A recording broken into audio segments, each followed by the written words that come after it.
Kia ora, I'm Nathan from the New Zealand Mountain Safety Council. Let's explore the Greenstone-Caples Track. The Greenstone-Caples Track offers a stunning multi-day hike through lush beech forests, alpine valleys and pristine rivers, showcasing the natural beauty of Fiordland National Park. The two separate tracks form a 61-kilometre loop that can be walked in either direction or linked with the world-famous Routeburn Track. There are 5 huts on the track and they need to be booked in advance before you go, or you can camp along the bush edge a minimum of 50 metres from the track. You cannot camp on McKellar Saddle or in the open valley floors of the Caples or Greenstone valleys, as this is private farmland. Please make sure you stay on the track and don't disturb livestock in these areas, and boil or sterilise water taken from nearby streams. From the car park, follow the signed track alongside the vibrant blue Greenstone River in magnificent beech forest. At the junction of the Greenstone and Caples rivers, you'll be rewarded with beautiful open views up each valley. Signs for Mid Caples Hut will direct you up the Caples Valley. Leaving from Mid Caples Hut, the track follows the Caples River closely, popping in and out of the forest. In heavy rain, the rivers in this area rise rapidly. Be especially careful around the Caples River and smaller streams near Upper Caples Hut and Jean Batten Creek, south of McKellar Hut. Strong nor'west winds are common when it rains. Use Plan My Walk to get the weather forecast before you set off. You'll pass the New Zealand Deerstalkers Association's Upper Caples Hut and veer westward to begin ascending the McKellar Pass. This is the steepest part of the track.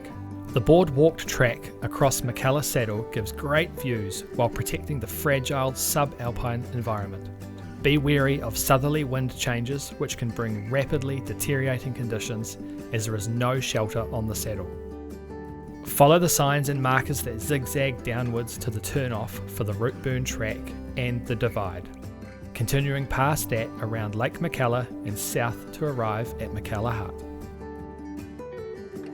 From McKellar Hut, you'll cross the bridge over the Greenstone River and follow it south.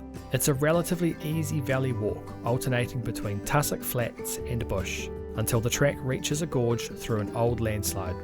Although the tracks are not closed in winter, snow could make travel in this area very difficult, even on the valley floors. Steel Creek is crossed by a swing bridge and the track veers to the right, passing Mid Greenstone Hut. The Greenstone Valley is broader and more open than the Caples Valley, so you'll spend a lot more time on grass flats. You'll follow the river through the valley and eventually re-enter the forest. Signs will direct you across the bridge over the Greenstone River to Greenstone Hut. Back over the bridge, you'll see that the valley begins to narrow sharply as the river enters a long gorge section. In winter, this section of track may be prone to avalanches and travel may be harder due to snow on the ground. Slip Flat is a large open area about halfway down the gorge. If the creek across the flat is in flood, there is an emergency bridge upstream. Follow the track as it re-enters the bush. You can head back to the car park via the Rere Lake walk track, or follow the Greenstone River to its junction with the Caples River and back out to the car park. Update your emergency contact when you get back and upload a review to Plan My Walk to show others just how magnificent this hikoi is.